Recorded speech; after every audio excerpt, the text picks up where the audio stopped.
so bad.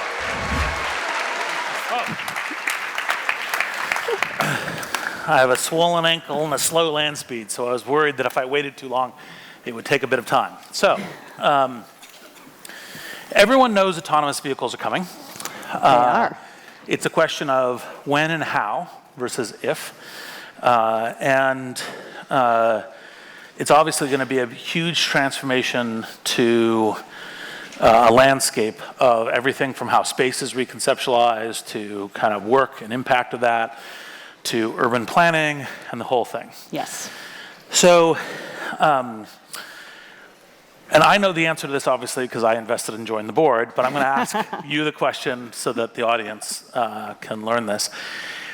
Why is it that focusing Nauto, the company that you're a stellar executive for, and that I'm on the board of, that basically says, no, actually, in fact, we need a two-directional camera networked in human-driven vehicles? Because the average Silicon Valley answer would be, isn't the human-driven just a blip on the radar, and eventually it's going to be all autonomous, and why is this a key step towards the future? Isn't this just about today? What about tomorrow? Yes. Yeah. Well, I really think there are two main reasons. I worked on autonomous vehicles previously when I was at Waymo, and one of the reasons I was so excited about Nauto was because there's this idea that, yes, full autonomy is going to have a huge impact on the world, and particularly around road safety, which I care quite a deal about. But it will take time for fully autonomous vehicles to really have widespread adoption, right? If you look at Waymo as an example, they talked about last year how they are already driving L4 level, right? Fully autonomous, no one in the driver's seat, in Metro Phoenix with Waymonauts in the car. And that's an amazing feat, right? But it's in a geofenced area. It's under certain conditions. And that's really how I see autonomy rolling out. And so you have this entire period where there's going to be a transition. There's going to be human-driven cars. There's these assisted driving technologies that are in vehicles. You're going to have some fully autonomous cars.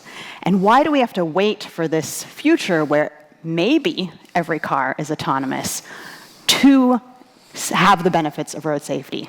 So at Nauto, we have what I would call an intelligent camera system with this internally and externally facing. And we use deep learning and computer vision to look at what is the driver doing? How is he or she interacting with the vehicle, with the road, with others on the road? And then we help that driver drive more safely, right? And you can do that today. And that means helping decrease distracted driving. I was about to say, go into the safety a little bit, for that matter. Decrease collisions. And those are huge things that you can do today. You don't have to wait for tomorrow. And with that, all that information that we're learning about how people interact with the road, you can actually apply that to the development of autonomous vehicles. Because I really think humans are very important in the development of autonomous vehicles. Well, we'll come back to the AV part of it. Let's first kind of stay alone about how we're going to transform human driving. Yeah. Right. So, most people are kind of familiar with a camera pointed out, a system that's beeping at you when you're accelerating or coming up fast on something like a car. You have that in a bunch of kind of driver assist high-end cars. Yeah. What makes the Nauto system so different in terms of a safety profile? So let me use an example that exists today, right? Some of you may have lane keep in your cars, right? And that is also meant to increase road safety. And it makes a lot of sense. If you're drowsy and you're drifting, why not have your car beep at you, wake you up, and keep you in your lane? Instead, what we've seen is about 2/3 of people with lane keep turn it off. Why is that? Well, if you don't use your blinker and you safely change lanes, it beeps at you. Sure, maybe you should learn to use your blinker more often, but the truth is people get annoyed by that. If you're on a 2-lane road and there's a bicyclist on your side and you're safely, right, no one else is around, you're safely moving over to what would be oncoming traffic to avoid that bicyclist, it will beep at you. So that's actually not helping, right? People become annoyed. And so what we really look at Nauto is the whole context, right? Both the person and the external context. And so when we think about distracted driving, you want to look at how long is a person distracted? What else is the environment? Are they in, a busy downtown area where being distracted could be really dangerous, or are they on an open road and there's really no one else there? In a perfect world, none of us would be distracted, but that's just not the reality, right? So we try to think about how to improve road safety with the reality of what we're dealing with today. So now let's get to autonomous vehicle some. One of the things that I think, again, kind of a classic Silicon Valley technologist is it kind of believes that we're going to blink and then next year everything's going to be AV. And they don't actually realize that there's somewhere between a 10 and a 20-year period at minimum, yes, where there's a heavy mixed part of it. So how does the kind of Nauto solution help that autonomous vehicle future in this mixed environment? And how should people understand the mixed environment as something that's kind of this key intermediate step that you do not get to complete autonomy without? Right. I mean, in some ways, this mixed environment could be more risky to the development of autonomous vehicles, because then you do have perhaps this misunderstanding between fully autonomous cars and human-driven cars. And so that's another thing we look at is human driving behavior. You want to understand how we all already drive, and that helps to think about how autonomous vehicles should drive. It's not just about following the law. Right? In the same example I gave about giving room to that bicyclist, it's technically you're not supposed to cross the double yellow, right? That is supposedly illegal. It's against the rule book. But you do it because it's actually safer. You are providing safe space for that bicyclist who's a more vulnerable road user. The other part, I think, is we can provide more safety features for those people who are still driving cars. And potentially they have these assisted driving technologies, which some think can be more confusing at times, right? Am I driving? Is the car driving? And, if you believe in L3 driving, which we can talk about if I do or not, and I'd love to hear if you do. I don't. Do you? I don't either. Yeah, okay, great. But if you do, right? Why don't you describe L3 yeah, too, it's so this just in case idea, people don't know. L3 driving is this idea that the car will drive itself in almost all scenarios, and the person in the driver's seat could take a nap or read the newspaper, and then or watch a Harry Potter movie. Or watch a Harry Potter movie. And then in some really slim cases, the car will actually ask you to take over. It'll beep at you and, I don't know, electrocute you and try to get you to take over. And the reason why I don't believe it's actually possible is there are already studies that show when you're driving and even a bit distracted, it takes people about 10 seconds to actually become fully aware, right? Understand their context. I mean, what will it take if they're asleep, right? But let's say technologies like that are on the road. All the more reason to have other things like distraction alerts, or maybe fatigue sensors to really understand what the person in that driver's seat is doing. The other thing that I think that people are not gaming out sufficiently, which is one of the things that I think Nauto will help solve, is I don't think they're predicting how people are going to behave when they're driving, when there's autonomous vehicles on the road. So people, generally speaking, are a little rude to each other already, cutting each other off, that kind of thing. But they kind of fear the social stigmata, the retaliation, et cetera, et cetera. One of the things that I actually think is going to happen when you start getting a number of autonomous vehicles, people getting frustrated because it's going slow, because it's obeying the speed limit, you're driving behind it, they're going to cut it off, they're going to do a bunch of other things. It's going to cause actually a harder AV problem that's actually going to change the nature of the driving landscape. And I actually think that one of the things with Nauto is saying, okay, how are actually people driving with these cars, and how do we mod what we're doing with it, because we can see what's going on, where the attention is, that kind of thing, I think will actually be part of what actually accelerates an AV future.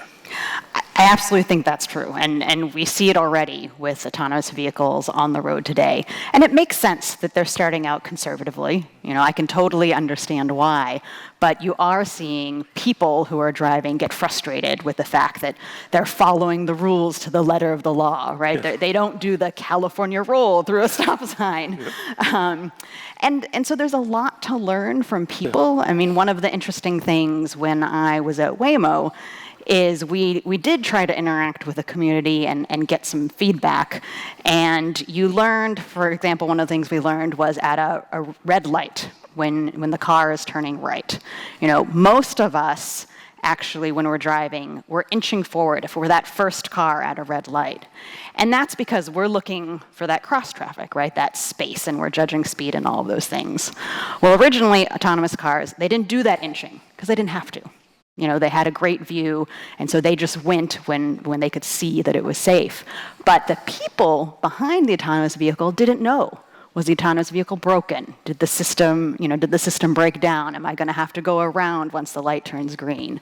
And so, understanding that part of human behavior is really important so that you're designing autonomous vehicles that take into the account what people are thinking. Otherwise, it's not just the rude, having everyone cut off autonomous vehicles, but actually road confusion, right? You don't even know what this car is going to do. So how do you think the OEMs are going to play into this mix? You tend to have two sides to this, and I'm hoping you're going to give something more of a blended answer. But there's one kind of simplistic side that says, well, they're the only scale manufacturers. So at the end of the day, the only time a lot of vehicles will be deployed in some way is if the OEMs are doing it. Mm-hmm. And that's the kind of the pro-OEM thesis. And then there's another thesis, part of what sustains the stock market enthusiasm at Tesla or things, which is the paradigm is moving from a mechanical engineering paradigm to a software paradigm. Right. And that these companies are based in mechanical engineering paradigms, and that the way to play into this new future is a different mindset, a different set of capabilities. What's your point of view, since you both have Waymo and Nauto, and then also if there's anything that shades into to how Nauto thinks about this?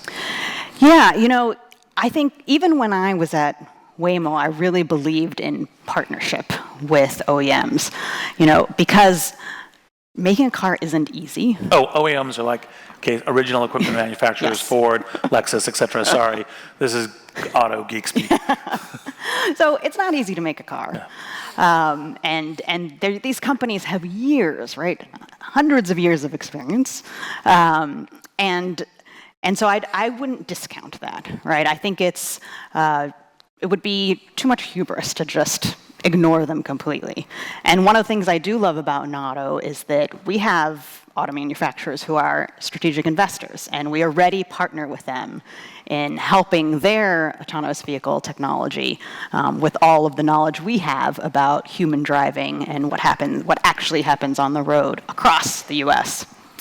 But I do really admire Tesla and also some of the startups that are just going for it, for brand new, thinking fresh about what a vehicle should look like, should have when it is fully autonomous.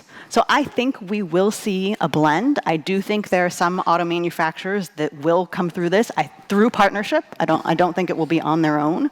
I do think we'll see some consolidation in that market, and I think we will see some new companies, maybe even ones that don't exist today, that give a totally fresh perspective, that learn both from the experience of potentially those companies that have failed, or of companies that have tried but don't quite get that part right. And how much do you think that one of the things that will be funky around autonomous vehicles will be nation-state policies, right? Because there's this classic kind of China, US, Europe, yes. Data, location, the stack of those things that also play into this, traffic jam. I don't know what the right metaphor is. But. The regulation will definitely play a key role. Some people really worry that the development of autonomous vehicles means that they won't get to drive, right? They love driving, they love the feel of the open road, and I appreciate that, although I have to say, I live in San Francisco, work in Palo Alto, so the commute is not exactly when I'm feeling the need to drive, but I could see it on a weekend day, driving the hills around Stanford. It's sunny. Of course, you like driving, and so I don't see us here in the U.S. banning human driving anytime soon, even if full autonomy existed today, because I do think it's part of the American ethos, the idea of freedom, and I personally believe in personal freedom. But I do think there are some nation states that would consider that, right? I mean, Singapore has been on the front edge of supporting the development of autonomous vehicles, and they're a little bit more of a dictatorial is the wrong word, but they will. I think they're more bold in enacting rules like that, and that could speed the adoption of autonomous vehicles there, and that also means speeding the benefits, the safety benefits, the productivity benefits, the efficiency benefits over the U.S. Well, one of the things I also, think that it's likely that it'll be a city that is forward-looking, that says, I want to redefine my grid and I want to get rid of traffic congestion, I want to have throughput, safety, et cetera. I actually, probably the only time that I've gotten a, real at mentions, kind of the internet troll thing, other than everyone gets a random one every now and then, was I published a piece on the fact that we should want to get to an autonomous vehicle future, and that humans ultimately will only be driving kind of the equivalent of golf courses. Right. And the reason for that is that the safety is a 90% plus reduction in fatalities. Yes. The throughput on current infrastructure is 6 to 8 times, and commutes from San Francisco to Palo Alto go from wanting to pound your head into the steering wheel to kind of like, oh, this is kind of fun. And then the way that I ended that piece was drinking and driving no longer goes from an evil, negligent thing to something that maybe you're just, it's cool to drink and drive, right? As with autonomous vehicles. So what do you think, if you were going to kind of crystal ball, where do you think the first major steps in AV will come, and how will that look like in a blended environment? So I think we're starting to see it already in the Metro Phoenix area, and it's going to be learning for all of us, and I think we all should pay close attention to how that happens, right? Because that is the first place where we will see a mix of fully autonomous vehicles, human-driven vehicles, and perhaps something in between.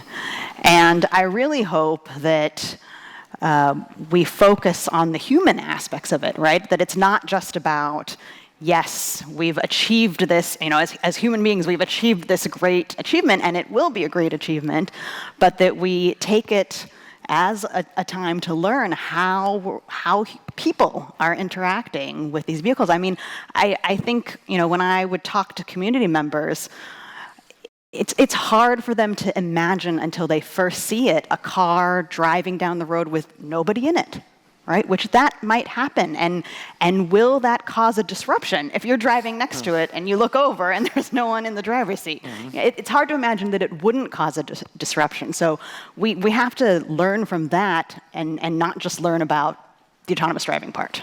And what do you think, since and it's probably public record that I have relatively little faith in the current administration and kind of what's going on there.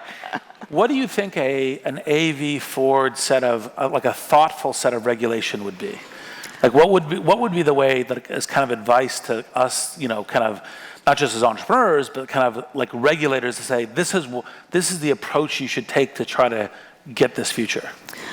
So I do believe in pretty light touch regulation in the early days, and we actually are in the early days, even though autonomous vehicle development has been happening for a long time. It still is relatively early days, right? We still haven't seen widespread vehicles with no one in the driver's seat driving around. So I don't think we know enough to regulate a lot today, right? Because then you risk